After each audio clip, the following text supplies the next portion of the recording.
Assalamualaikum. Welcome to our channel Learn Coding with CNC. In today's lecture, we will discuss about CSS. In the previous lecture, we have studied inline CSS in the third lecture of HTML and CSS playlist.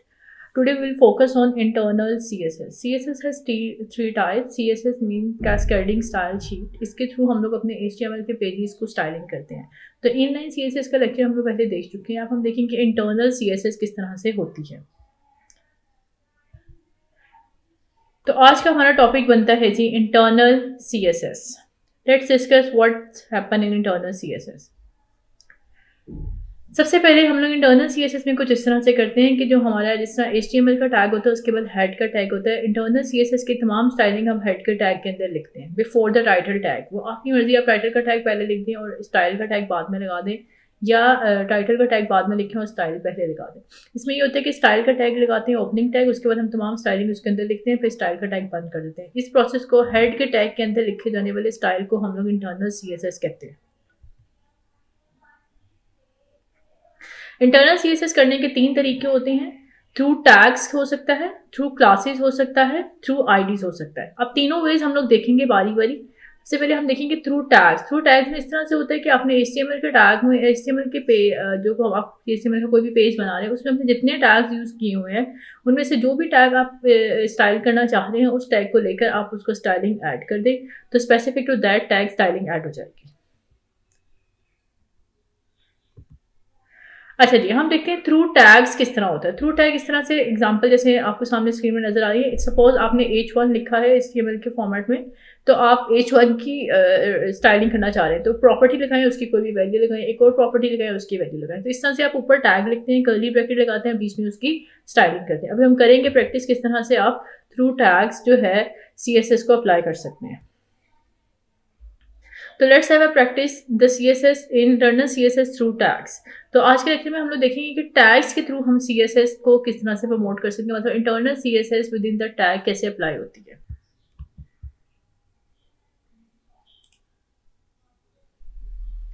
हमने visual studio code open किया, उसकी file को हमने save किया, उसका नाम हमने रखा CSS through tags dot HTML. ठीक है, हम लगाएंगे HTML का टैग, उसमें हम लगाएंगे हेड का. ठीक है, हेड में हम लिखेंगे टाइटल.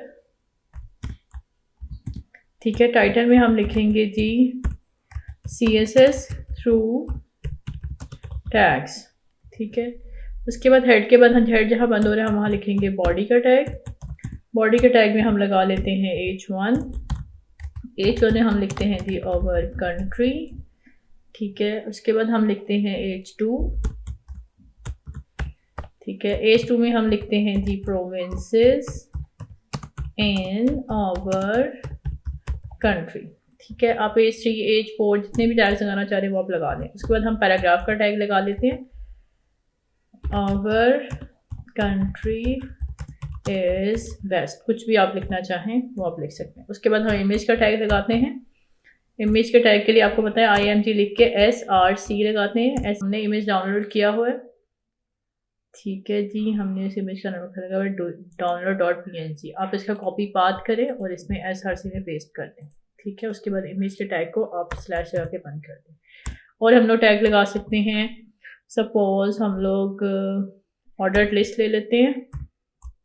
ठीक है, ऑर्डर लिस्ट में हम लिस्ट आइटम लिखते हैं, सपोज पंजाब. ठीक है, और अगली लिस्ट में हम लिखना चाह रहे हैं सिंध. इस तरह से हम अपने प्रोविंसेस के नाम लिख रहे हैं. ठीक है, उसके बाद अगर आप कोई भी और टैग लेना चाह रहे हैं जिसमें आप चाहते हैं कि आप इंटरनल CSS अप्लाई करें तो आप डिफरेंट टैग्स अप्लाई करते हैं. मैं सिर्फ आपको ये बताना चाह रही हूँ कि अगर आपने डिफरेंट टैग्स यूज़ किए हैं तो उनके ऊपर आप इंटरनल CSS कैसे अप्लाई कर सकते हैं. जितने भी टैग्स HTML के हैं उन सब के ऊपर इंटरनल CSS ईजिली अप्लाई हो सकती है. अब जैसे हमने H1 H2 और पैराग्राफ और इमेज लगाया और ऑर्डर लिस्ट, पहले हम इसको रन करके देखेंगे किस तरह से आया है. ये देखें इस तरह से आया. ठीक है, कोई हमने इसमें भी स्टाइलिंग अप्लाई नहीं की. अब हम देखते हैं हेड के अंदर.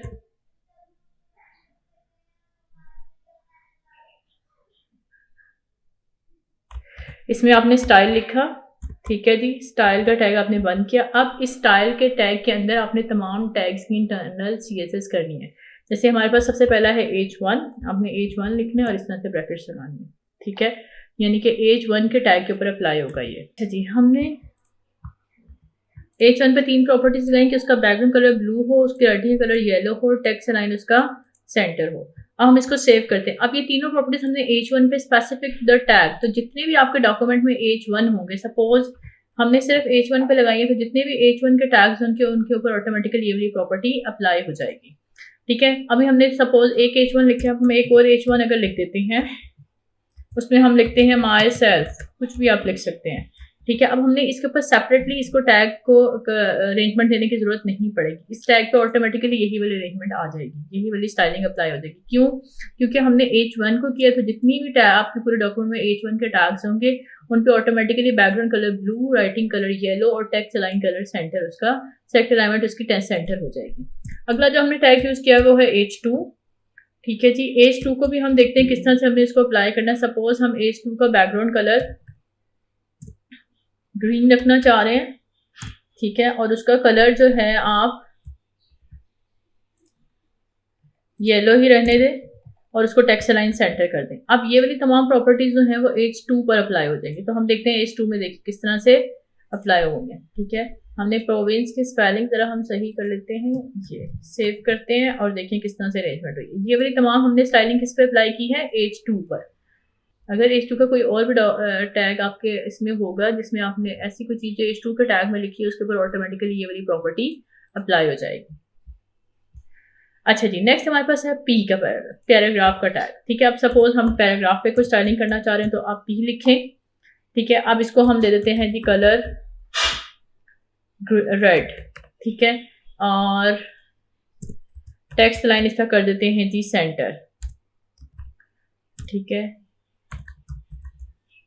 और सेव करते हैं और देखते हैं कि क्या चेंजेस आई हैं। ये पैराग्राफ के टैग पर चेंजेस आ जाएंगी, ठीक हो गया।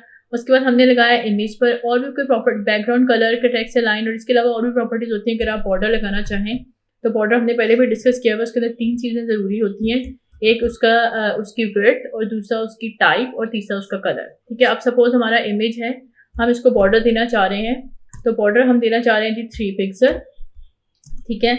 उसके बाद हम देना चाह रहे हैं जी इसको सॉलिड। 3 टाइप्स के बॉर्डर होते हैं, सॉलिड होता है, डॉटेड और डैश। तो यहाँ पर हम डॉटेड सॉलिड देना चाह रहे हैं और हम इसको चाह रहे हैं जी रेड कलर आ जाए, ठीक है। अब हम देखते हैं ये हमने किस पे लगाया? इमेज पर। तो जितने भी इमेज लगे होंगे आपके डॉक्यूमेंट में उन सब पे ऑटोमेटिकली ये वाली स्टाइलिंग अप्लाई हो जाएगी। तो देखते हैं किस तरह से हमने इमेज को वो किया है। ये देखें, रेड कलर का बॉर्डर आ गया और सॉलिड और 3 पिक्सल, ठीक है। अब हम इसको अगर सेंटर में करना चाह रहे हैं तो आप इसको सेंटर में कर सकते हैं। अगर आप इसकी अलाइनमेंट करना चाह रहे हैं या इसको कोई मजीद बॉर्डर देना चाह रहे हैं या इसके बैकग्राउंड कलर चेंज करना चाह रहे हैं तो वो आप कर सकते हैं। तमाम जो आपके इमेज के टैग्स होंगे उन पर ऑटोमेटिकली ये वाली प्रॉपर्टी अप्लाई हो जाएगी।